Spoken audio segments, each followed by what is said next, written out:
It's time once again to slip into your camo, grab your bow, and join us out in the field for another episode of the Up North Journal, presented by PSE Archery. The Up North Journal crew is knocked and ready to rock for another exciting adventure. So let's step outside and hit the trail.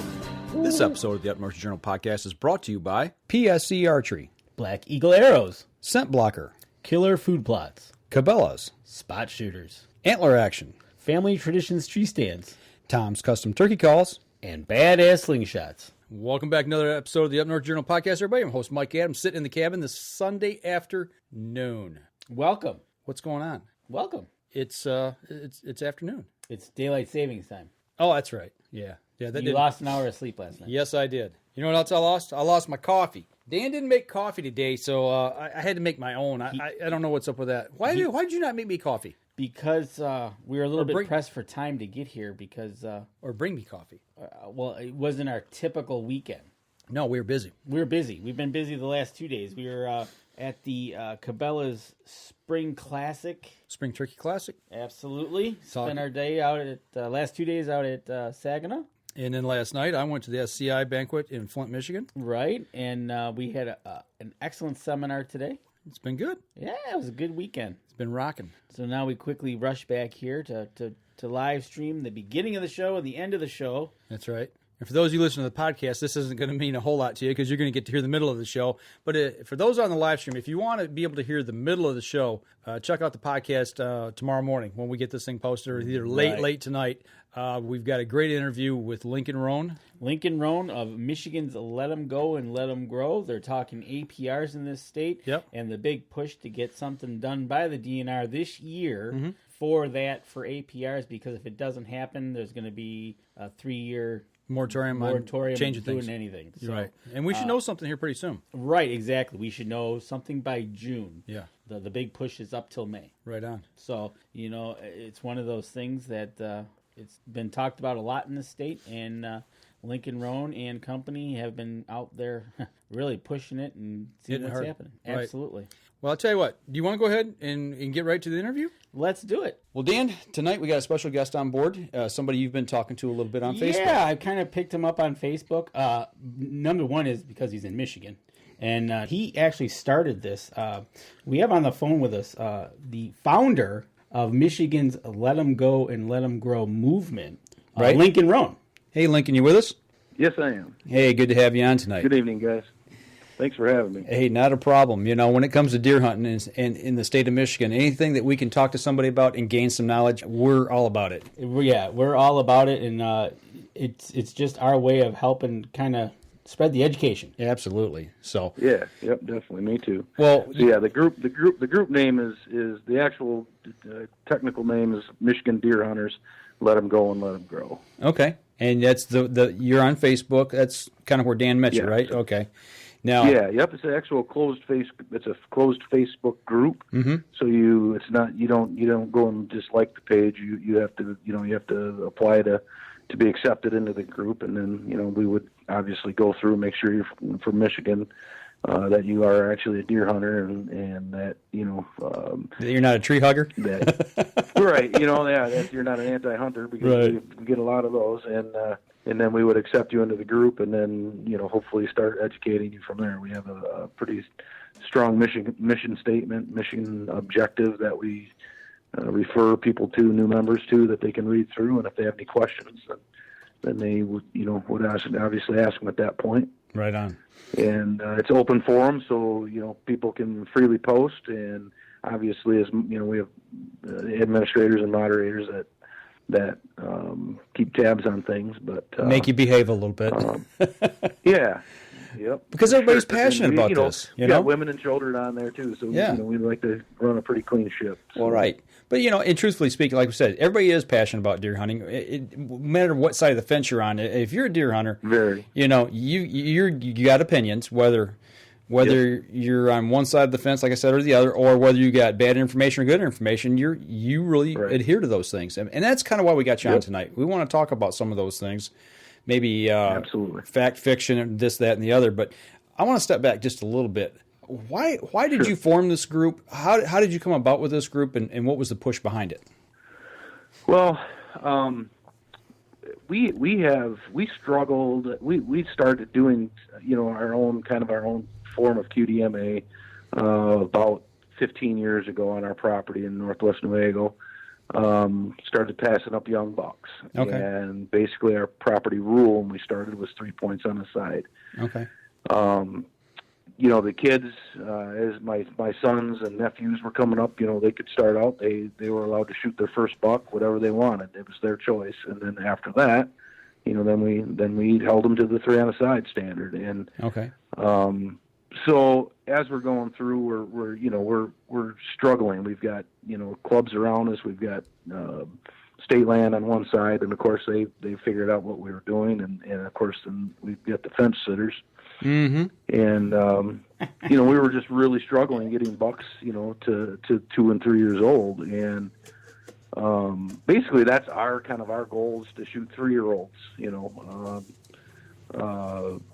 We've kind of upped our game a little bit along the way, as most guys do, and so anyway, I started hearing about the push for the Northwest 12 antler point restriction. I'd done some research prior to that, but as far as what it would take, to get some sort of a statewide program going, and I heard about the Northwest 12, so I went up to a meeting up to their Cadillac meeting. They had the public informational meetings, and started asking a bunch of questions.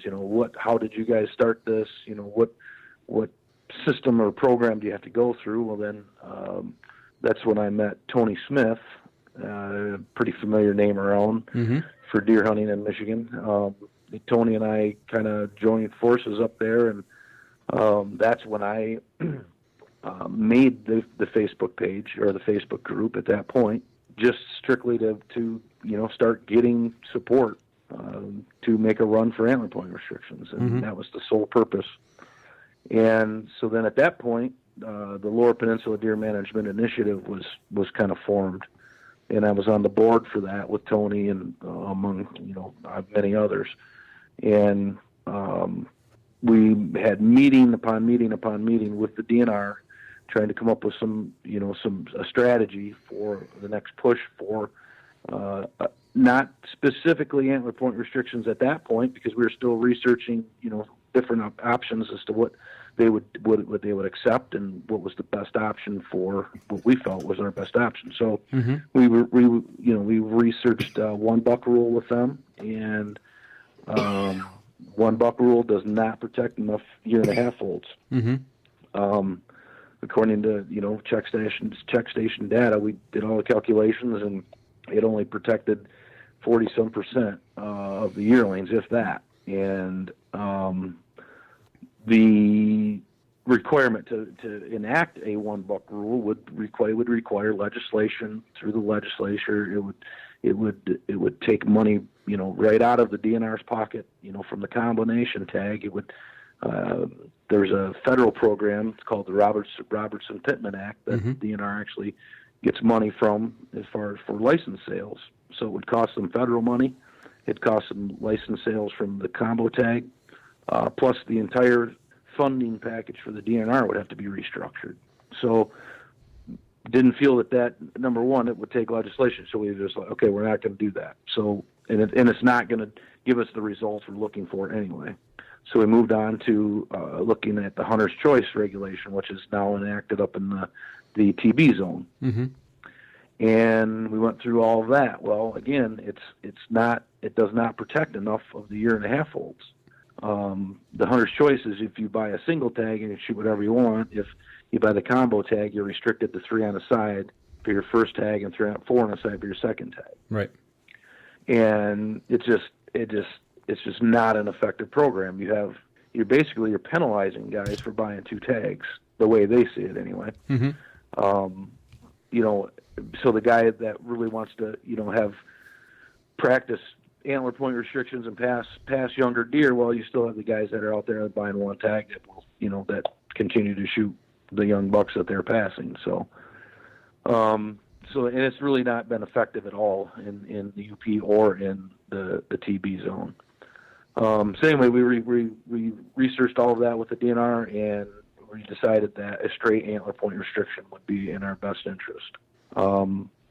since then, we've been even more reinforced on the fact that it's in our best interest because of the success that they have had in the Northwest 12. We have, the data from the Northwest 12 has just been absolutely mind-blowing. And I'm a kind of guy, okay, I can look at the data and the numbers, and they're all, according to the numbers, it's been extremely successful. So I wanted to get firsthand. Well, our property is up in Nuevo, so, we went up to the Baldwin Check Station for a few days. We went to the M37 Meat Shack for a few days. And we just talked to some hunters in Lake County, a lot of hunters.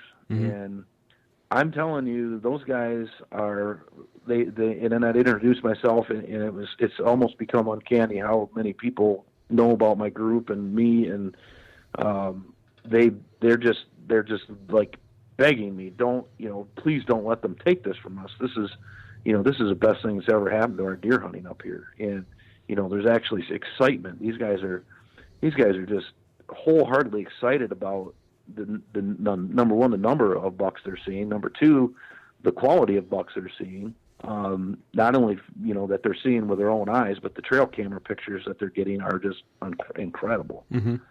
And, we're talking Lake County, the spike horn capital of the world,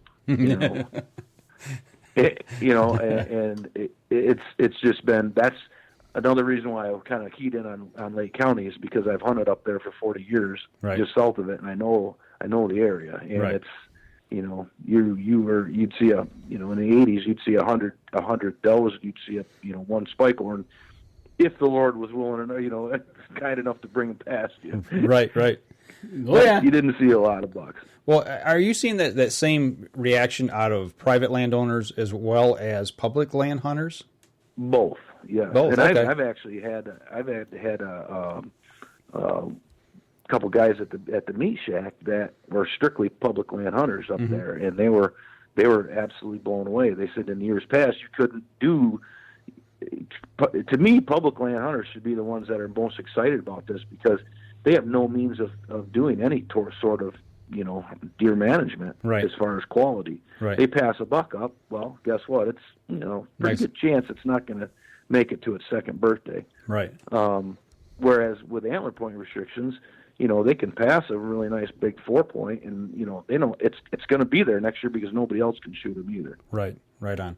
And and they're seeing results big time. And I had a friend of mine that went up there to hunt this year. He took his dad up there, and I know they hunted in Lake County. I'm not exactly sure where. They both shot 2 of the biggest bucks they've ever killed in Michigan on state land. We're talking, 17, 18-inch 8-points, which, okay, you know what? That's a solid Michigan whitetail. Yep, absolutely. And, we're not doing this to, obviously with an antler point restriction, you're going to see more and bigger bucks, but we're not doing this to shoot booners. Mm-hmm. Will it produce booners? Probably down the line somewhere. You'll start, it's just because of the way it works. Right. You start advancing deer through an age class, you're gonna have some, more, really big bucks. But mm-hmm. that's not why we're doing this. We're doing this because guys want to start shooting better bucks. Right. Plain and simple. Right. Well, I tell you what, we're bumping up on our first break here. Let's step outside and take our first break. When we come back, I kind of want to shift gears just a little bit. We've talked about why you started this group, what it does. Yep. But, there's always a group out there that always says, all you're wanting to do is shoot big bucks. It's all about trophy animals. Right. Let's talk a little bit about the science behind it, what you've learned about herd management and how that's helping the deer herd here in Michigan. So, we'll step outside and we'll be right back after this. PSE Archery has always dominated the speed category. Now, the most revolutionary cam system ever to hit the market has perfected the shooting experience. Introducing PSE's Evolve Cam System, featuring extremely high let-off capabilities and the smoothest draw cycle in history. No other cam system has ever delivered this level of total comfort and total control. Experience PSE. Experience performance. Throughout human history, one notorious killer has remained at the top and claimed more lives than any war or natural disaster combined. Mosquitoes. It's time to arm yourself and protect your family this season. with Scent Blocker's new Bug Blocker for insects. Lasting up to 8 hours, Bug Blocker not only repels biting mosquitoes that can carry the West Nile virus, but other biting insects, including chiggers, biting flies, gnats, and ticks which can carry Lyme disease. Field tested by outfitters and guides from Alaska to Alabama and everywhere in between. The results are in, and Bug Blocker flat out works. In a high-potency sportsman strength dosage, using 25% no-nonsense DEET, plus 2 specific ingredients to target biting flies, Bug Blocker plays for keeps.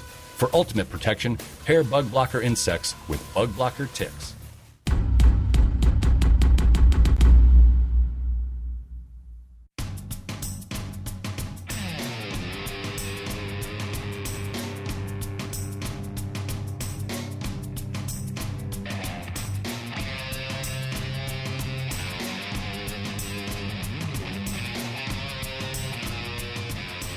Welcome back. Just out of the break, everybody. Talking with Lincoln Rohn from Michigan Deer Hunters. Let them grow, let them go, and let them grow. Say that 10 times. Yeah, fast. I'm having a hard time. I need some more coffee. You know, looking at your Facebook page, you've got over 21,000 members. That's incredible. Yes. You know, to have a Facebook page specific to Michigan, specific to deer hunting, specific to APRs. You know, that says a lot about your group. Yeah, and you know, it's not just a group either. I do like to mention this. It's not just a page that you go and like. It is a specific Facebook group that you have to join, and we have to, you know, do our vetting process, and we have to accept you into the group. So right on. You know, it's not just hey, I think that's pretty cool. It's like that. You know, you're joining a group. So and it's a group made for discussion. Yeah, a movement. Yeah, exactly. You know, and this is about as grassroots as you can get right here. Well, a lot of the things we hear, you know, especially when I first started really putting my ear to the grindstone and listening. You know, it was Dr. James Kroll about 4 or 5 years ago. I was fortunate enough to be a part of one of the deer necropsies, actually 3 of them, and I learned a lot. And you know, in looking at what you guys are doing up there over on the west side of the state, you know, talk a little bit about this. You know, people always say, "Oh, you're just about hunting trophy bucks." There's so much more to what's going on than shooting big bucks. Yep. Big bucks is a byproduct of the program and herd health, herd maintenance, and management. Talk a little bit about that, if you could. Sure. Well, you know, we obviously we do get a lot of that. You know, you guys are trophy hunters. Well, okay. It depends on what's your description of a trophy hunter. Well, with antler point restrictions, okay, so zone 2, it would be a 3-point on one side restriction for your first tag, a 4 on a side for your second tag, which the 4 on a side is that's no change. So basically, we're asking you to pass up spikes and 4 points. Now, that in no way is a trophy management program. Right. If it was a trophy program, we'd be asking you to pass up 4-year-olds. Right. By moving, if you take.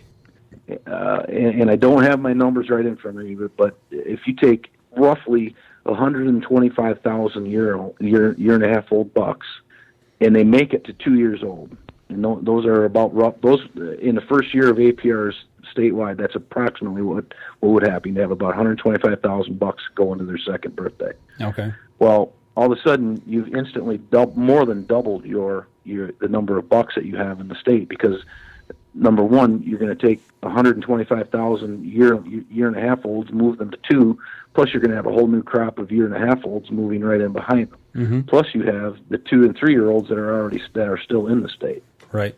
So you've all of a sudden you've increased your number of bucks by 311,000 bucks roughly, in going into your second year.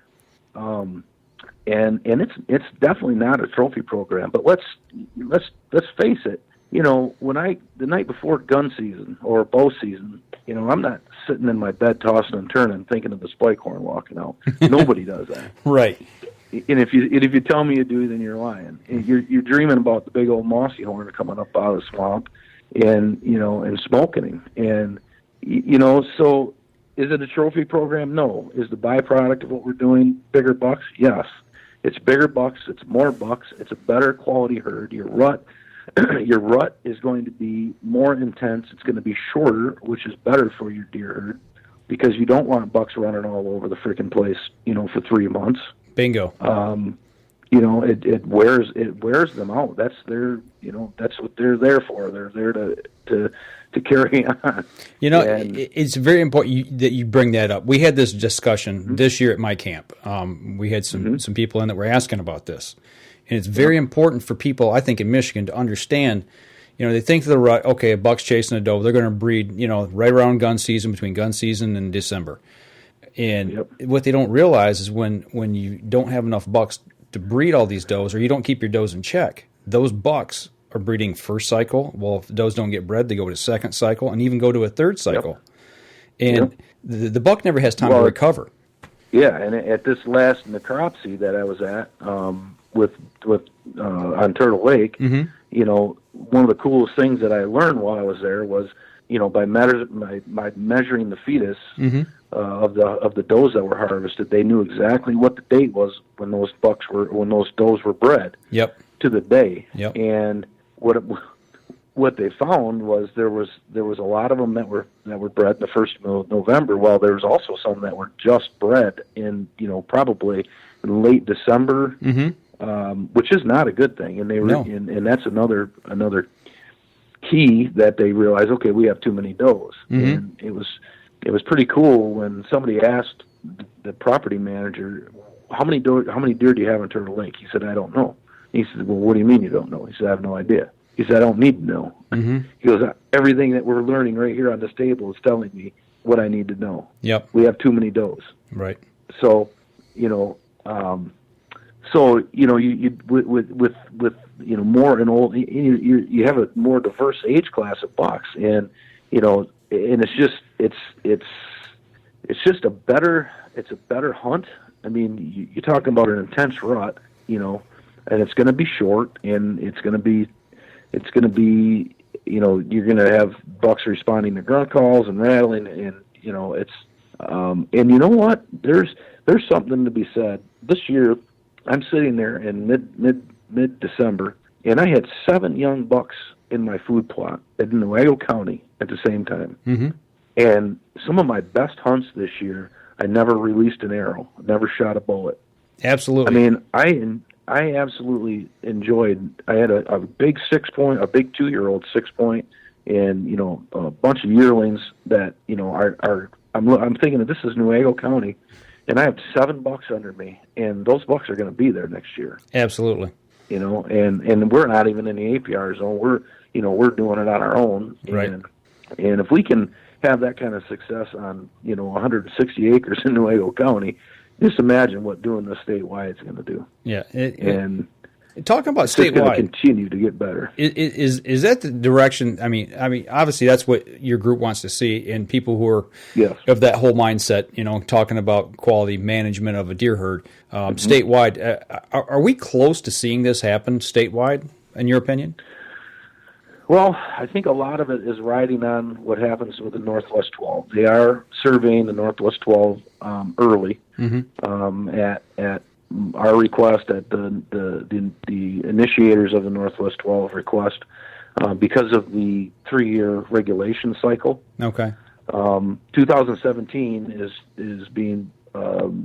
the year for regulation changes. If we don't get it this year, it's going to be 2020 before it would be considered again. Okay. And I'm here to tell you, the time is short, and we are at a crossroads right now in Michigan deer hunting. We're either going to make the necessary changes to save our sport in this state, or we're going to continue to lose hunters by the thousand.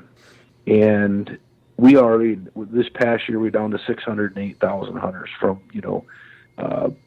and if we, with this downward trend, I don't remember the exact, I think it was by 2020, we were going to be down in the 300s.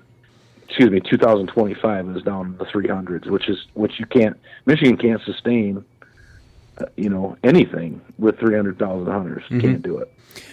Well, looking at that as well as what's happened here recently with the CWD, does that all play together? Well, with what we've learned up at Turtle Lake, you can definitely manage for older age class bucks and have a very effective disease control program as well. some of that information has yet to come out, and we're working on that. But we did a poll on our page, and the statewide average for doe harvest is the average hunter. There's 0.7 does shot per buck. Okay. And the members on our page, we did a poll, shot 1.4 does per buck. Mm-hmm. And that is pivotal in disease control, because what you're going to have is you're going to start. One of the keys to controlling the disease is to roll your deer herd over every 3 years, which means your does. You're not going to have any does in your herd that are, certainly not past 4 years old if you can help it. Right. But you're going to continuously roll those does over, so you're not going to have that in turn that keeps your prevalence rates low. Does that make sense? Mm-hmm. Well, we were talking with Tony Smith a couple of weeks ago when he was talking about the doe harvest, and like what you're talking about when you were at Turtle Lake, when they said what we see on the table tells me everything I need to know of how many deer we need to harvest or does.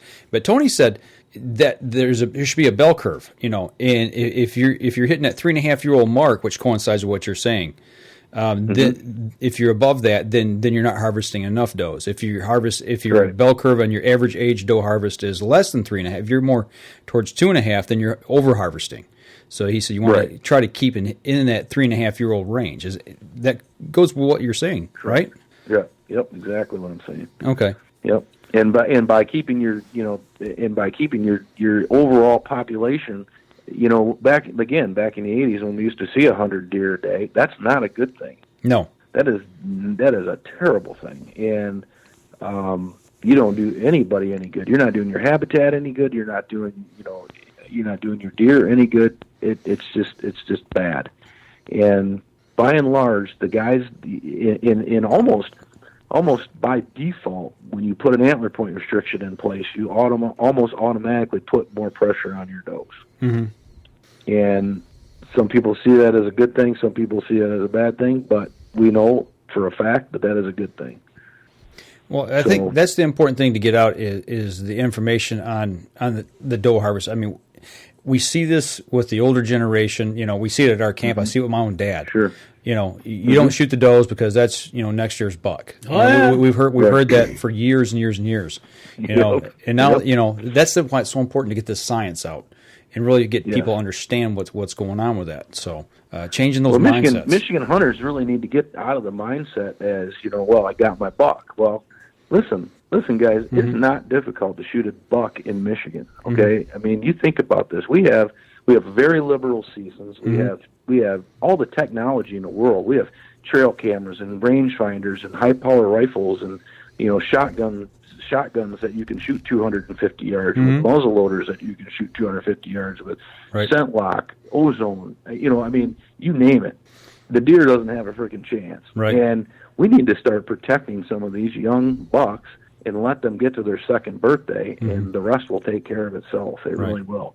Guys just really need to get out of that my buck mindset and go to the selective harvest mindset. Let's be choosy about what we're going to shoot. Yeah. And if I really, really need some meat for my table, let's go ahead and if our herd can substantiate it, let's go ahead and shoot some does. I don't want to automatically say, well, if you need meat, shoot a doe, because not all areas, can support that.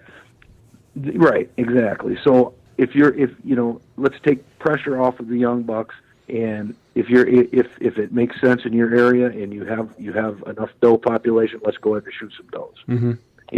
My dad, I was raised through, the last 40 years. If you saw a buck, you shot it. And my dad, I think it was 2 years ago, finally shot his first doe. It takes a while. My dad still won't shoot a doe. He's very uneasy about it.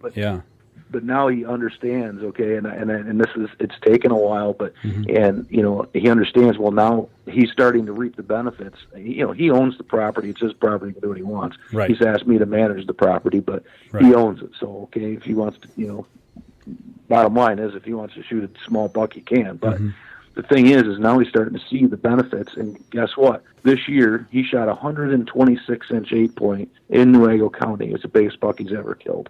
And he's 73 years old. And you posted a video of that, I do believe, and he was elated. You saw that? Yes, I did. I saw that. Now tell me, if that was a spike horn or a 4-point, what do you think that video would look like?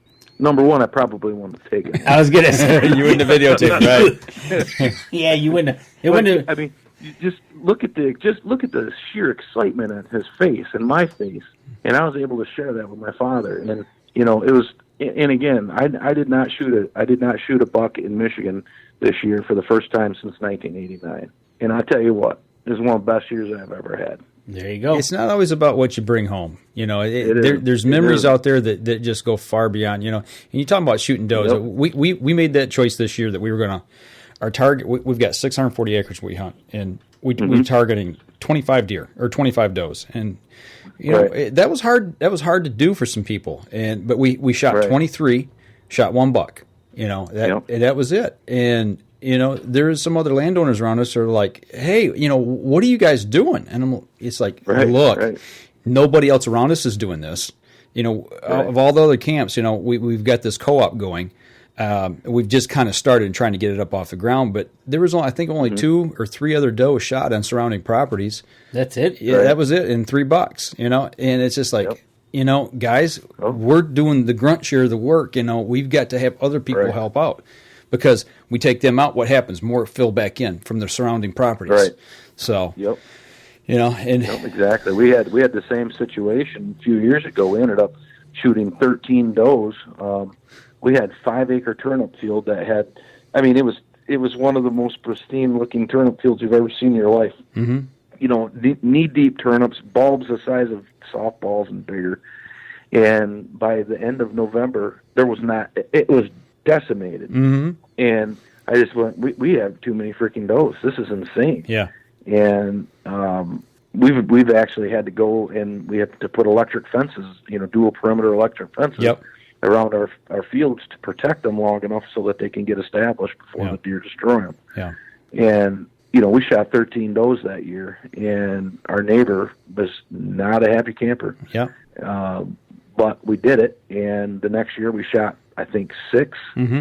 And then the year after that we shot 5, and then this past year we shot 5. So it's not like you're going to, we're not going to absolutely put the hammer down on every single year, but, you do have to use your head in doe management. Yeah, well, but it needs to be done. We seen our numbers anywhere from 2.5-year-old up, nothing below 2.5. Everything was 2.5-year-old and older, and we had one that was 8 and one that was 10 years old. And it's like, really? Yeah. We have a severe problem. Yeah, that's the problem. So, well, you're gonna. The other thing that's going to happen with antler point restrictions, and I want to touch on real quick is okay. I'm just going to use this as an example. Well, this year I had, we're not even in the APR zone, but this is going to happen in the APR zone. It's happening in the APR zone.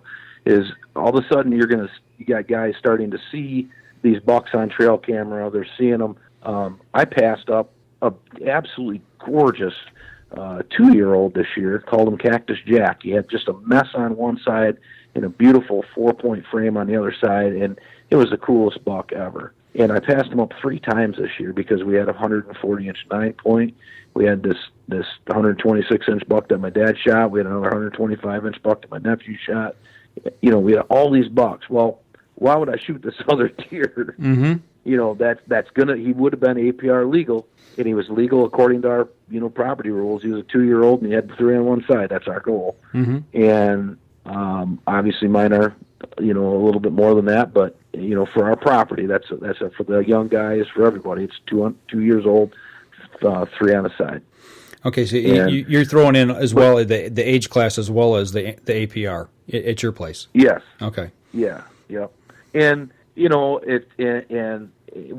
that's on our property. But the exact same thing is happening in the Northwest 12. And if you look at this harvest data, you can see it, because all of a sudden you've got these counties that were shooting 30% after APRs were in. Before APRs, they were shooting 70 to 80% of their yearling bucks. Mm-hmm. Okay.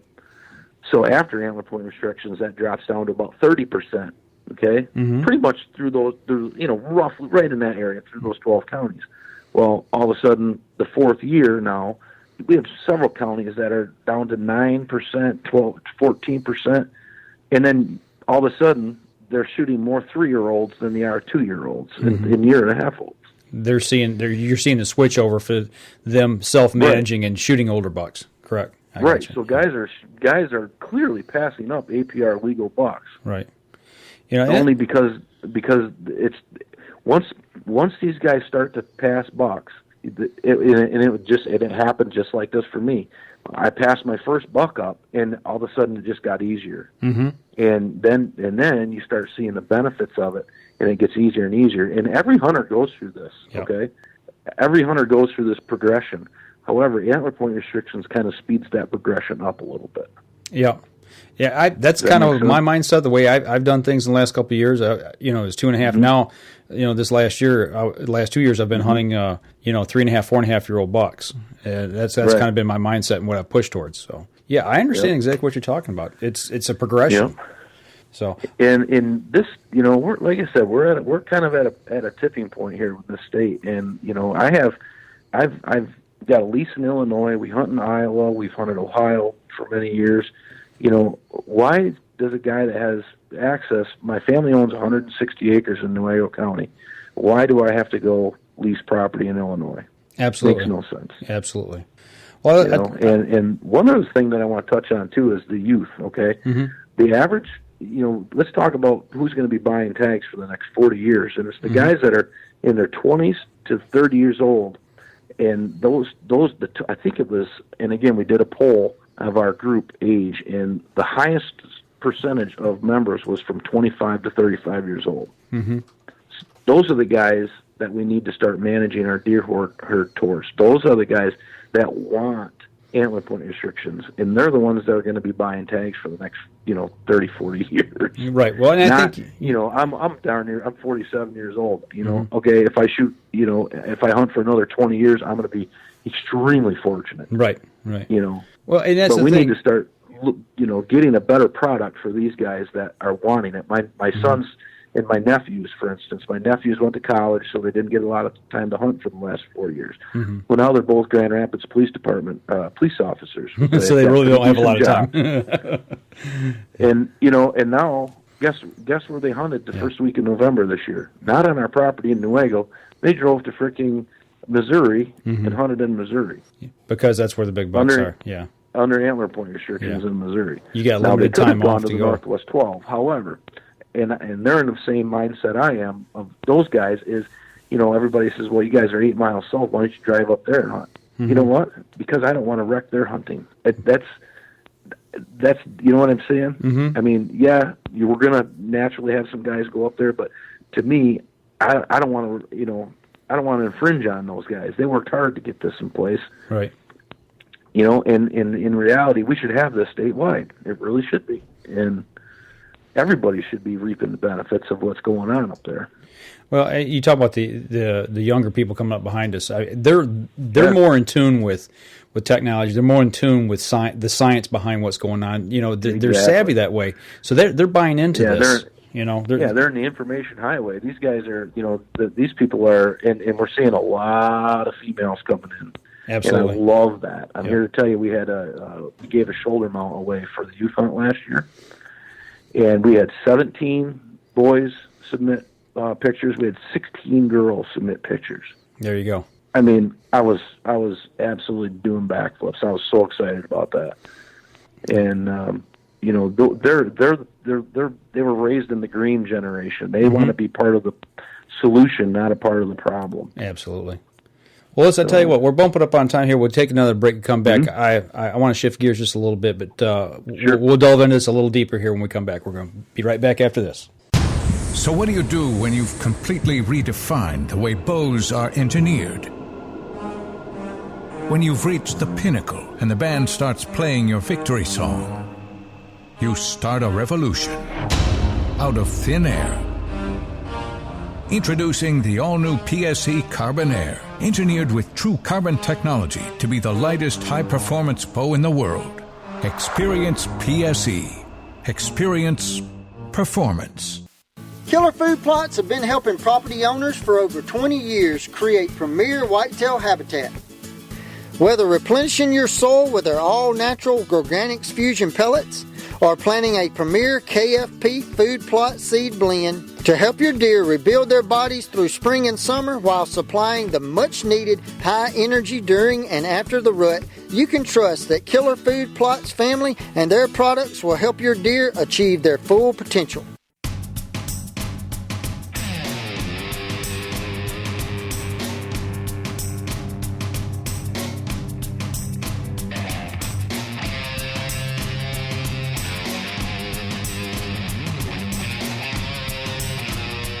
Welcome back.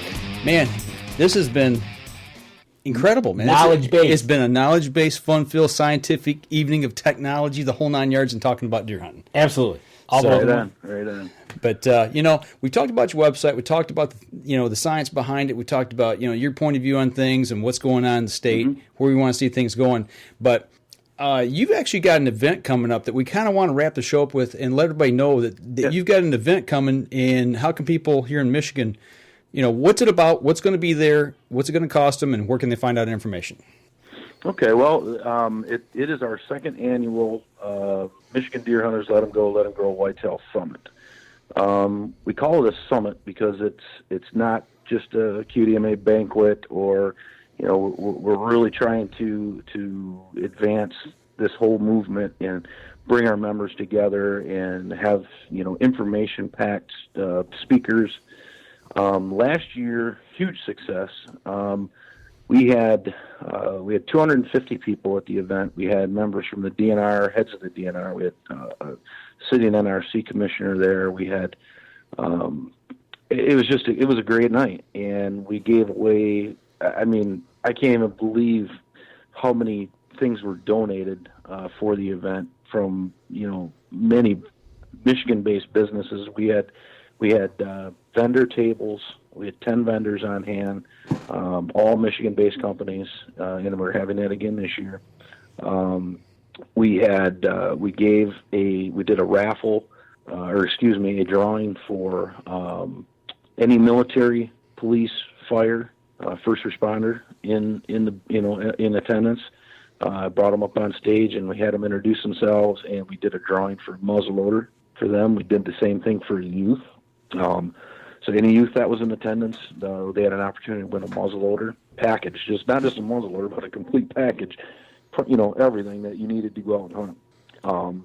And every single youth that was in attendance walked out of there with something, whether it be a tent blind or, a bow hook, a really nice bow hook from hawk hunting. And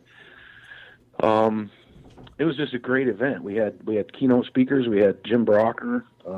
Dr. Brocker is pivotal in our group. He's our science guy.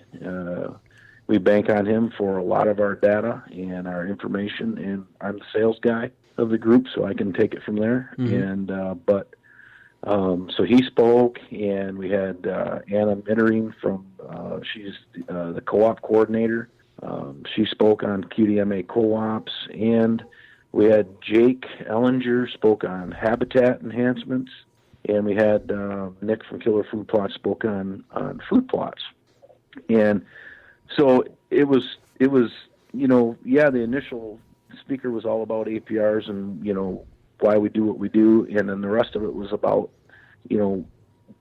making the state better. And when you stop and think about 21,000 people in this group dedicated to not only trying to better our deer herd, but I'm here to tell you this group has morphed into educating people on habitat enhancements, on food plotting, on herd health and herd management.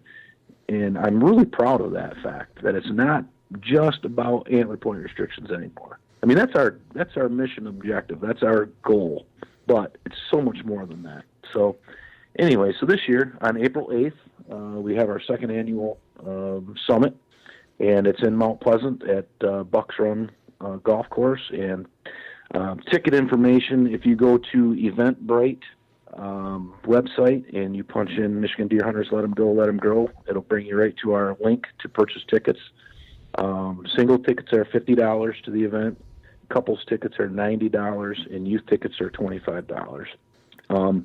our keynote speakers this year, we have Dr. Brocker is going to be speaking again on APRs and various benefits, successes. And then we also have a nationally known, renowned speaker from QDMA, Kip Adams, has blessed us with his presence at our awesome event this year. That is awesome. I mean, to have him there. I'm so excited about that. That guy he's just a great speaker, and I listened to his State of the Whitetail address, and he is captivating, and he's so knowledgeable about so many different things. So really excited about that. We're going to do another military giveaway. We're going to do another youth giveaway. We've got some things, some opportunities to win some things, door prizes, and we're going to have a couple of raffles. It's just going to be another great night. And absolutely beautiful meal planned for the evening.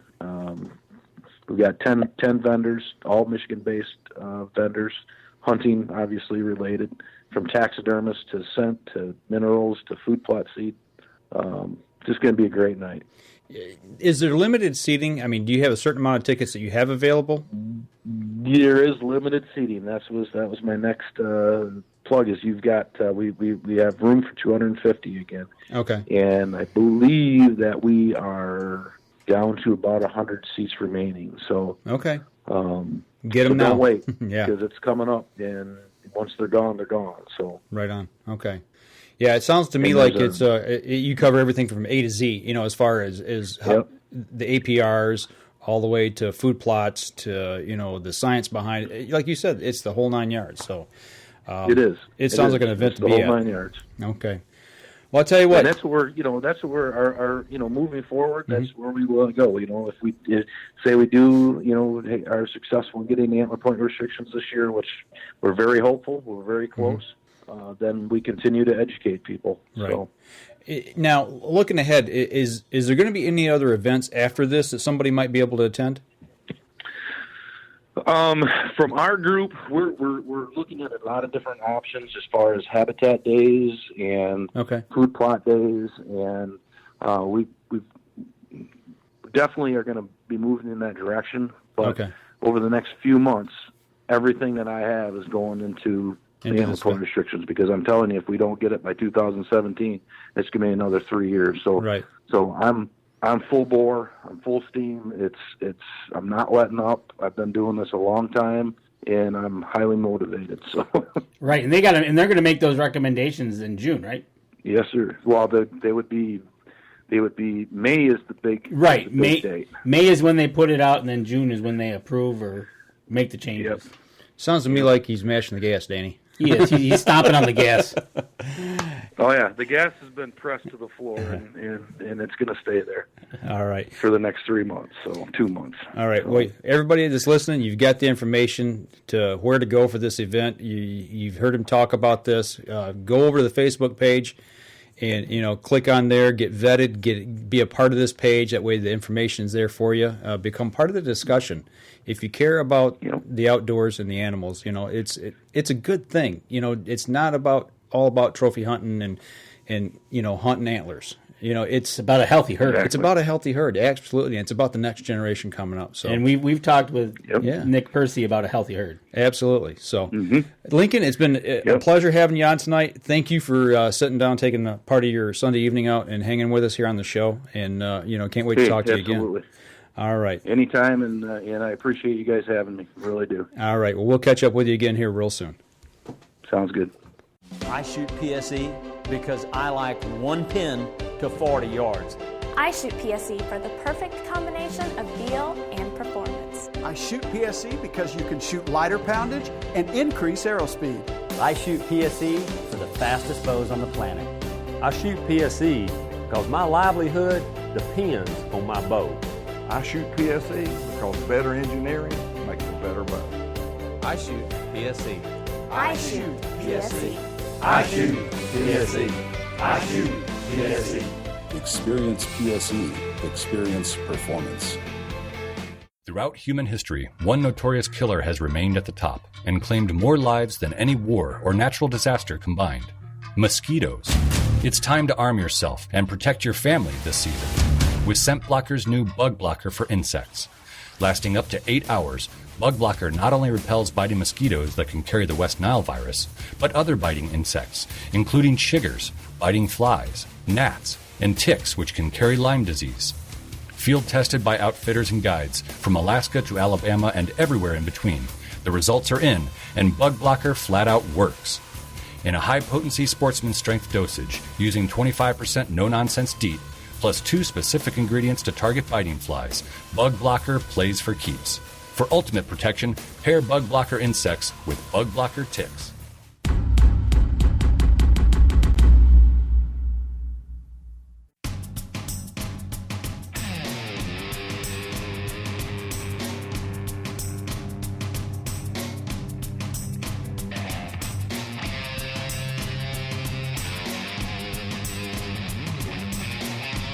Welcome back, everybody. Last segment of the show, and we're sitting in the cabin in the middle of the day, doing things a little differently. How we're working this weekend, like we talked about in the beginning of the show. Hope you enjoyed the interview. Yes, what a good interview. It was. I thought it was well done. Something, it's interesting that it's urgency to get it done this year because of the moratorium that's going to happen, and they can't do anything until 2020. Right. So everything he's done up until now, they're hoping something happens right that they want, but if they don't, then it's like they got to wait 3 years. Right. Well, I tell you what, we got to get to that the banquet or the night out they're holding. Right. Absolutely, because it sounds like a great night out there for the Let 'Em Go, Let 'Em Grow. Their second annual event. Going to have some great speakers. Yep. So stay tuned on that.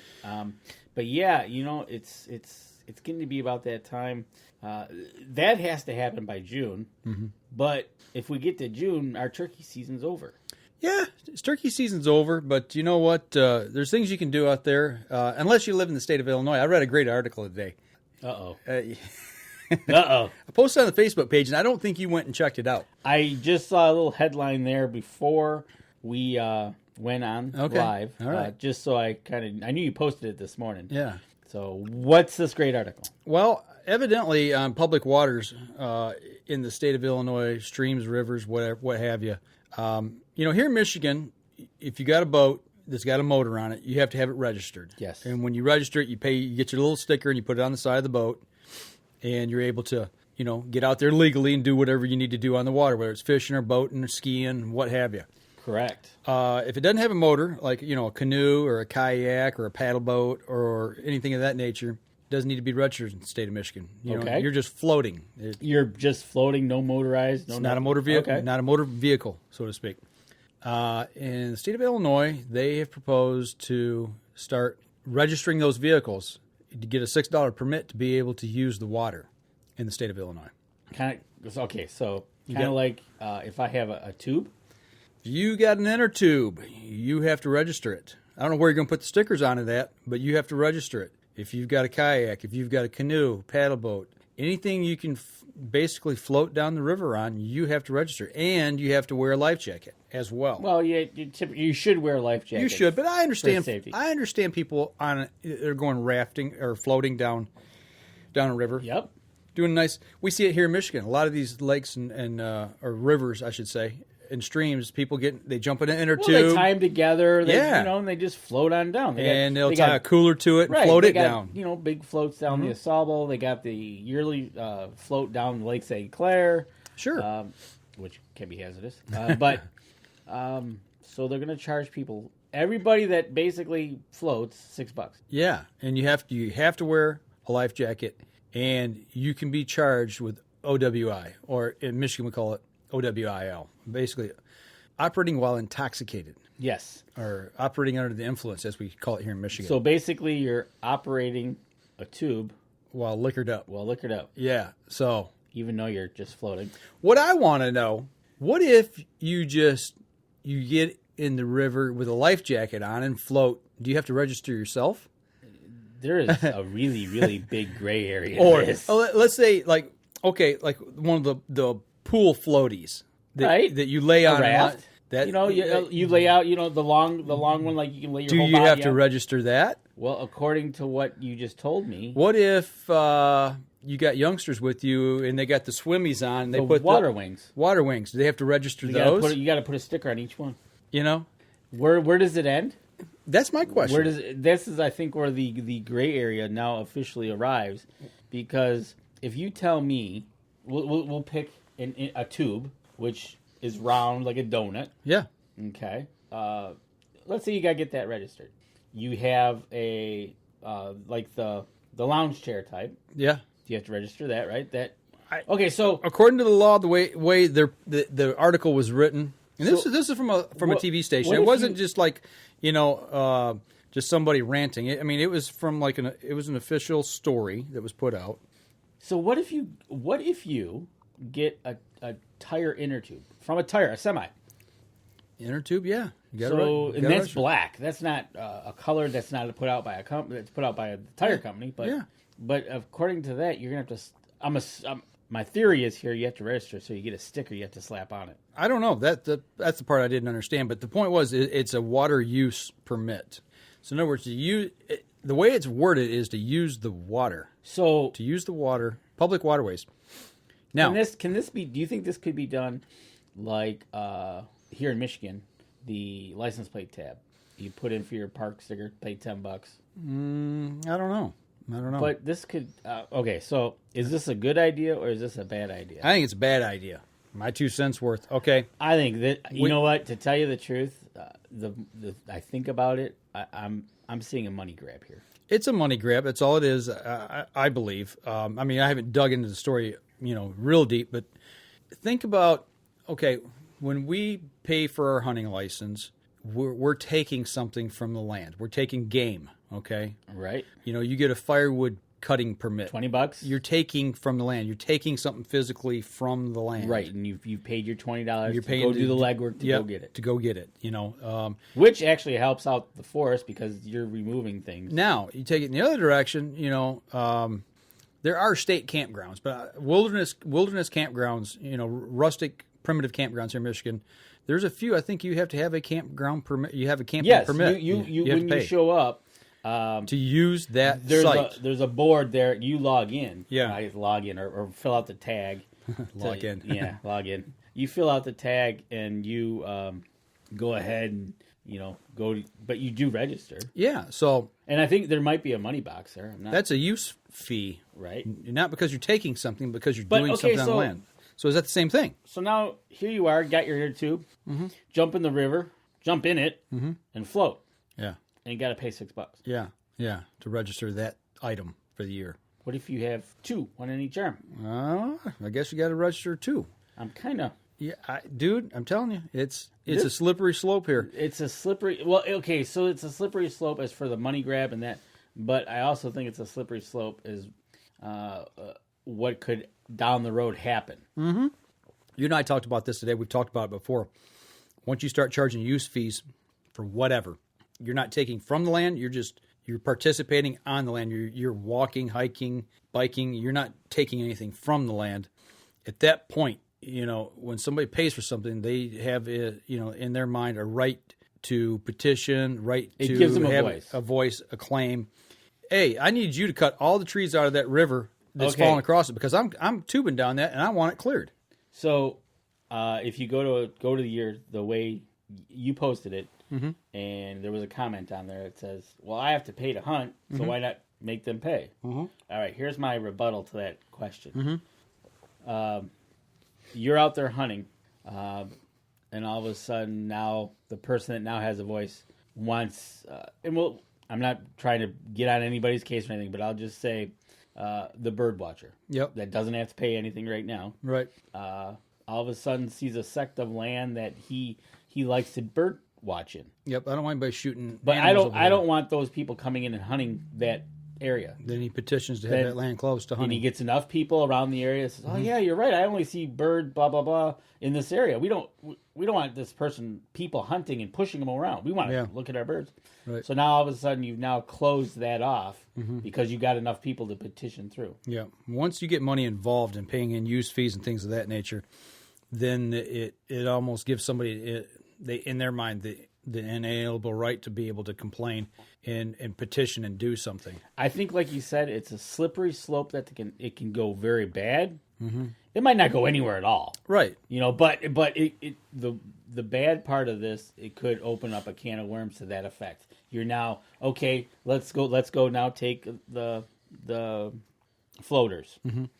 Now they're floating down a trout stream, and now all of a sudden they don't want to be floating down the trout stream and see people anglers fishing. Fly fishing. And, oh man, their hook almost got my inner tube or whatever. Yeah, right. I don't want them on there anymore. Yeah. Plus, we've seen a whole bunch of trees in the water that create structure for fish. We want them cut out because we can't get through. We want them cleaned out. We want I want to be able to put my tube in and just float without no fishermen and no obstructions going down the river. Right. You get enough people to sign they'll close from X to Z, and you won't be able to fish in there because now it's a certified public floating waterway flotilla land. Yeah, I agree. It's a very slippery slope. But here's another issue that we haven't talked about that I worry about. You get, let's say, a young family who, maybe they don't have a lot of money. They're not able to get out, buy things to go camping or maybe buy things to be able to go hunting and fishing. That stuff costs money. And all they want to do is they want to get their young family out and they want to go and like a Sunday drive, a Sunday float. Yeah, a Sunday float. Get some inner tubes, get a lunch, a picnic basket, throw it in a family of 4. Let's say, hey, let's get our picnic basket, throw that in another inner tube. That's 5. Yeah. And now you're telling me that it's going to cost me $30. $30 just to put it in the water. Yeah. Wait. And we better have 5 life jackets. Need one for the cooler too? Sorry. Yeah, 4 life jackets, which they should have anyways for those. But anyways, no, that's the whole point. Now they've got to spend $30 a year. Yeah. I'm going to say this is on a yearly basis. Right. To float. Yeah. To me, it keeps people from out of the outdoors, so to speak. It potentially very could. Well, hey, let's go. I don't have my. Hey, Mike, you can go, but I can't go because I don't have my flotation pass. Here in Michigan, we've got the sticker you put on your vehicle. You get it with your license plate. It's on your little license plate tab. It's $11. People say, "Oh, I don't want to pay $11 to go to the state park." Well, you go twice. It costs you $6 a day to use these state parks, and that money goes back in to be able to keep the state parks running. It has nothing to do with state land or state waterways. It's just state parks and state boat ramps. Exactly. Okay. You can go to a bridge or overpass and jump in the water with a tube and cruise down the river, for no fee. But the point is, we're limiting access of cheap fun to be able to get out and do some things, and keeping people out of the outdoors. And I don't agree with it. I think it's a money grab issue. I think it's a money grab, and it's just a bad deal. I just think it's a bad deal. Well, so then what are they going to do? Okay, so now you got to register all your flotational devices, whatever they might be. Yeah, how you going to pull that off? So then what's next? Restriction on size, restriction on how much air they take. What I don't know. That's almost a funny regulation. It's almost the really fact. Yeah. You're really going to charge me to put an inner tube and float down that I'm not even really technically controlling. And maybe that might be one of the things that they might try to do this, but then they're going to say, because you're not, because I'm sure lawyers are going to get involved if this goes anywhere. They're going to say, well, you are being steered by God, by Mother Nature, taking you wherever going down. And then that goes back to, if it has a motor, you have to. Yep. Okay, so it's like, okay. Yes. It's almost like sneezing while driving. Right. You have no control of it. Right. So if you're floating, you have no control of it. But yet, hey, pay $6. Yeah. My interesting would to see that and say, okay, so you now got, we'll just throw a number out there, $6 million from this. Mm-hmm. What are you doing with the money? Well, where's the money going? That's the next thing. Is it going back into the outdoors? It better be going into something that goes towards the outdoors or back to them, maybe adding launches or whatever. But I would hope it doesn't go into the general fund. Yeah, no. Because you know where all that money doesn't end up. If you're charging for water right usage, it ought to go back into taking care of the lakes, rivers, and streams that are public waterways. Right. How about this? How about they take that $6 million, state of Illinois, and they get up there on the river and they stop the Asian carp from coming into the Great Lakes? That's what I'd like to see them do with it. There you go. There's my 2 cents worth. That's a big 2 cents. You want me to jump up on my soapbox? the Asian carp are already in the water. I know, but it's one of those things. It's big business. Yep. But yet, just like go back to the zebra mussel, right? Yeah. Yep. Well, how did we get them here? Yep. From shipping and them entering the stop it. Yep. But. Well, that's for another show, another time. I tell you what, we're running out of time here. We had a great week up at Cabela's. We did. Weekend, I should say. Good seminars today, good turnout today. A lot of great questions. And what's exciting is we got new hunters coming into the outdoors. You know, matter of fact, Lincoln Rohn talks about this, about the declining number of hunters in the interview. And matter of fact, we had, for a beginner turkey session, we had 8 people that were going to be hunting for the first time this year. And only 2 of them, well, one of them had hunted before, was taking somebody, and he was a younger guy, I'd say probably in his early 20s. We had 2 other youth, I'd say under 20, and the rest were people really from probably around our age and older. Yeah. Older people that are getting out for the first time, which to me is exciting too. Absolutely. It wasn't just a young crowd, it was a mixed crowd. We had a mom there with her son checking it out to kind of get information about it, just so they knew. She didn't know if she was going to be going out, but it sounded like she might be, because it was going to be warm. Yeah, there you go. But no, it always helps. You know what? That's a good sign, getting people out. Absolutely. So, but other than that, it's been cold here in Michigan this week. Looks like we might have more snow coming. That's what I hear. So spring's not quite here yet, but we're getting closer every day. You know what? We're getting closer. We're what's today? Today's the 12th. Yeah. Oh, so 12. We got 11 days. Yeah. Oh, until officially spring. I'm talking about spring weather. No, it's going to happen exactly when. Okay, if you think so, that's fine. It's Michigan. All right. Well, listen. You know what? We're running out of time, and I'm running out of coffee. I got to go get another cup of coffee here. So make sure we got coffee next time, man. Next week, I'll make sure you have coffee. Okay. You started something now. I know. You have to keep up with it. So a little bit of change is good for you. Change is good. There's nothing wrong with change. I'm willing to change as long as it's for the better. That's right. All right. Well, you guys get out there and hit it hard this week. And remember, if you're out there in the woods and the water, shoot straight and be safe. We'll see you again next week. This episode was brought to you by PSC Archery, Black Eagle Arrows, Scent Blocker, Killer Food Plots, Cabela's, Spot Shooters, Antler Action, Family Traditions Tree Stands, Tom's Custom Turkey Calls, and Badass Slingshots. Thanks for listening, and join us again here next week. Until then, remember, as we always like to say, if you're out on the water or in the woods, shoot straight and be safe. Until next week on the Up North Journal.